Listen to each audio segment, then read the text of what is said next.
मेरा नाम doctor Raja Singla. I am working as associate professor Shri Krishna government Ayurvedic college Kurukshetra. हम यहाँ पे मस्कुलोस्केलेटल और न्यूरोमस्कुलर डिसऑर्डर्स में डील करते हैं। 6 महीना पहले ओपीडी में रैंडमली हमारे पास राहुल नाम से पेशेंट आया, जो एक बीएमएस स्टूडेंट, फाइनल ईयर का स्टूडेंट है बीएमएस का। He was suffering from ankylosing spondylosis. ये एक डायग्नोज केस था एंक्लोजिंग स्पॉन्डिलोसिस का। Ankylosing spondylosis means chronic inflammatory genetical disorder, जिसमें बेसिकली सैक्रोइलियक जॉइंट की इन्वॉल्वमेंट रहती है। और राहुल टिपिकली एंक्लोजिंग स्पॉन्डिलोसिस के फीचर्स लेके हमारे पास आया। उसको मॉर्निंग स्टिफनेस था, सीवियर बैक पेन था, और एक टिपिकल सिम्टम जो एंक्लोजिंग स्पॉन्डिलोसिस में मिलता है कि पेशेंट 15 से 30 साल की उम्र हो और रात में वो दर्द की वजह से उठे और थोड़ी बहुत मूवमेंट करने पे दर्द कम हो जाए। बेसिकली राहुल को ये सिम्टम था और उसको हर 3 से 4 दिन बाद उसको नाइट में सीवियर पेन होता था। इसके बाद वो अब हमारे पास आया और हमने इसको प्रॉपर एग्जामिनेशंस कर और इसकी पिछली रिपोर्ट्स देखकर एंक्लोजिंग स्पॉन्डिलोसिस का ट्रीटमेंट स्टार्ट किया। बिफोर ट्रीटमेंट हमने उसको पूरा क्लिनिकल एग्जामिन किया। क्लिनिकल एग्जामिनेशन करने पे हमने SLR टेस्ट, गैंसलेंस, पंप हैंडल या शोबक्स, कॉइन टेस्ट, ये हमने सारे टेस्ट परफॉर्म किए और हमने देखा कि राहुल को एंक्लोजिंग स्पॉन्डिलोसिस है। SLR is straight leg raising test, जिसमें पेशेंट को सुपाइन पोजीशन में लिटाया जाता है और पेशेंट को अगर इसमें 30 डिग्री से लेके 60 डिग्री तक अगर पेन रहता है तो SLR पॉजिटिव होता है। सेकंड, एंक्लोजिंग स्पॉन्डिलोसिस के लिए इसमें पेशेंट को सुपाइन पोजीशन पे लिटाया जाता है और बेड के एक कॉर्नर पे बेसिकली उसको लिटाया जाता है और जिस लेग का हमें टेस्ट परफॉर्म करना है, मींस जिस साइड का टेस्ट परफॉर्म करना है, उस साइड की लेग को डाउनवर्ड्स हम रखते हैं और उसको हाइपर एक्सटेंड कराते हुए ऊपर एक्सटेंडेड करते हैं। अगर पेशेंट का सैक्रोइलियक जॉइंट वहाँ पे इन्वॉल्व होगा तो वहाँ वो लेग को ऊपर नहीं कर पाएगा और वो पेनफुल रहेगा। थर्ड टेस्ट हमने जो इसमें परफॉर्म किया, इसमें पेशेंट को फिर से सुपाइन पोजीशन में लिटाया जाता है और उस पर्टिकुलर साइड को जहाँ पे हमें टेस्ट परफॉर्म करना है, मतलब अफेक्टेड साइड को, नी को हम फ्लेक्स करते हैं और उसको आगे की तरफ लेके जाते हैं, प्रेस करते हैं। और अगर वहाँ पे सैक्रोइलियक जॉइंट में इन्फ्लेमेटरी चेंजेस रहेंगे तो पेशेंट का जो ये आगे की तरफ हमें लेके जाना है वो काफ़ी पेनफुल रहेगा। इसके बाद हमने राहुल में कॉइन टेस्ट परफॉर्म किया। कॉइन टेस्ट में हमें ये देखना होता है बेसिकली कि जो सैक्रोइलियक जॉइंट के बाद जब एंक्लोजिंग स्पॉन्डिलोसिस में लंबर स्पाइन की इन्वॉल्वमेंट होती है वो किस लेवल तक की इन्वॉल्वमेंट है। अगर लंबर स्पाइन आपकी इन्वॉल्व हो रही है और पेशेंट बैम्बू स्पाइन की तरफ जा रहा है तो उस कंडीशन में पेशेंट, अगर हम आगे की तरफ जब झुकता है कॉइन को उठाने के लिए, तो वो कंडीशन पेनफुल रहती है। और जो लास्ट टेस्ट हमने राहुल में परफॉर्म किया वो फ्लैश टेस्ट था। फ्लैश टेस्ट में सर्वाइकल स्पाइन की इन्वॉल्वमेंट हम देखते हैं। मेरा नाम राहुल है। मैं पिछले साल से एंक्लोजिंग स्पॉन्डिलाइटिस से पीड़ित था।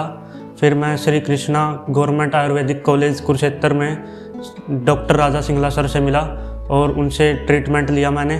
पिछले 5-6 महीने से ट्रीटमेंट चला और अब मैं बिल्कुल स्वस्थ हूँ। Thank you Ayurveda, thank you doctor Raja Singla sir and team. Proper हमने एक संप्राप्ति बनाई एंक्लोजिंग स्पॉन्डिलोसिस की। बेसिकली हम एंक्लोजिंग स्पॉन्डिलोसिस को हमने गंभीर वात रक्त से कंपेयर किया, जिसमें गंभीर वात रक्त में वायु जो होती है वो अति रूक्ष और शीत गुण की वजह से जो रक्त होता है उसका जो तिक्त गुण होता है वो बढ़ जाता है और बेसिकली एक इन्फ्लामेटरी प्रोसेस स्टार्ट हो जाता है जो संधि स्थान पर जाकर वहाँ पे जो कफ का मेन स्थान होता है संधि, वहाँ पे जाकर डीजनरेशन पैदा करता है। इसलिए जो इसकी डेफिनेशन भी है उसमें क्लियर लिखा हुआ है ये क्रोनिक इन्फ्लामेटरी जेनेटिकल डिसऑर्डर है। और यही हमने आयुर्वेद से इसको कोरिलेट करते हुए गंभीर वात रक्त हमने इसको डायग्नोस किया और इसका हमने चिकित्सा स्टार्ट किया। चिकित्सा में हमने उसको बहुत सारे आयुर्वेदिक कल्प एक डिफरेंट स्टेजेस पे देने स्टार्ट किए, क्योंकि एंक्लोजिंग स्पॉन्डिलोसिस एक ऐसा डिसऑर्डर है जहाँ पर डॉक्टर को बहुत सोचना पड़ता है कि हमें इसकी चिकित्सा किस तरह से करनी है। कभी हमें उसको आम पाचन देना है, किसी स्टेज पे हमें उसको भृंगण चिकित्सा भी देनी है, मीन्स वो टिपिकल डिजेनरेटिव स्टेज है तो वहाँ पे हमें ग्रहण भी करना है। लेकिन वो डिजेनरेशन क्यों हुआ है? वो डिजेनरेशन इसलिए हुआ है क्योंकि वहाँ पे जो रक्त था और जो वात था वो उसमें जो कोरिलेशन था वो प्रॉपर ढंग से नहीं था, इस वजह से वहाँ पे डिजेनरेशन हुआ है। तो आम पाचन विद स्टार्टिंग में आम पाचन, बाद में भृंगण चिकित्सा, तो अलग अलग ढंग से इसमें हमने चिकित्सा प्लान करनी होती है। तो हमने राहुल के अंदर अभ्यंतर चिकित्सा ही प्लान करी बेसिकली, क्योंकि पंचकर्मा के लिए राहुल यहाँ पे आ नहीं सकता था, तो इसलिए हमने उसको अभ्यंतर चिकित्सा से ही एंकिलोजिंग स्पॉन्डिलोसिस को ट्रीट किया। चिकित्सा प्रोटोकॉल में बेसिकली पेशेंट एंकिलोजिंग में वैसे ही पेन से बड़ा परेशान रहता है और अपनी स्टिफनेस से बड़ा परेशान रहता है, तो हमने इसमें ऐसे द्रव्यों को चूज़ किया जिसमें ज़्यादा टाइम ना लगे और परफेक्ट संप्राप्ति भंग की तरफ हम जल्दी से जल्दी जाएं। इसलिए हमने शुरुआत में वात, जैसे मैंने स्टार्टिंग में कहा कि ये गंभीर वात रक्त से हमने इसको कंपेयर किया, तो हमने ऐसे द्रव्य चूज़ किए जो डायरेक्टली जो वायु और रक्त पे कार्य करें। हमने स्टार्टिंग में गुडुचि आदि कषायम का प्रयोग किया, जो एक तरह से हमने रक्त का प्रसादन विद आम पाचन और साथ में जेनेटिकल डिसऑर्डर पे काम करने वाला द्रव्य जो इन्फ्लेमेशन को दूर करे, इसलिए गुडुचि आदि कषाय का हमने इसमें प्रयोग किया। दोनों अपान काल में हमने 20 से लेकर 25 ml दोनों अपान काल में हमने गुडुचि आदि कषाय पेशेंट को दिया। विद हमने यहाँ पे किशोर गुगुलू का प्रयोग किया। किशोर गुगुलू हमने 2-2 गोली दिन में 3 बार चबाकर गर्म पानी के साथ पेशेंट को लेने के लिए बोला।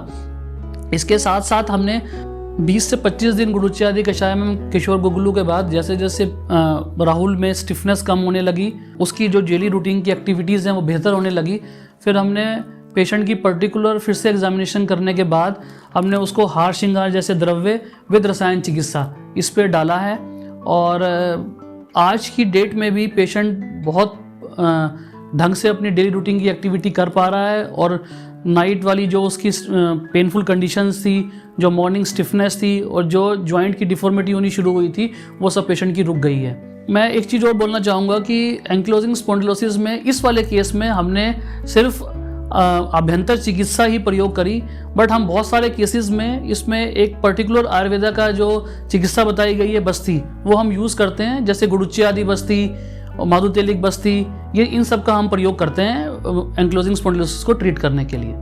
मैं एक चीज़ बोलना चाहूँगा कि इस वाले केस में, राहुल के केस में, ये केस अर्ली डायग्नोस केस था और जो इस केस में ये कॉम्प्लिकेशंस से राहुल बच गया, क्योंकि एंकिलोजिंग स्पॉन्डिलोसिस की कॉम्प्लिकेशंस बहुत बैड रहती हैं। इसमें पर्टिकुलरली अगर आंखों में इसके चेंजेस आने स्टार्ट होते हैं तो पेशेंट को आयराइटिस, लंग्स इन्वॉल्वमेंट हो जाती है तो प्लूराइटिस, कार्डिक इन्वॉल्वमेंट होती है, पेरिकार्डाइटिस, IBS, बहुत सारे सिस्टमिक इन्वॉल्वमेंट होती हैं जो कि राहुल में नहीं हुई। और मैं एक बात और कहना चाहूँगा, पेशेंट अगर अर्ली डायग्नोस होके आयुर्वेदा ट्रीटमेंट लेना स्टार्ट करे तो वो कॉम्प्लिकेशन से बच सकता है और पेशेंट बहुत जल्दी अपने सिम्टम्स से निजात पा सकता है।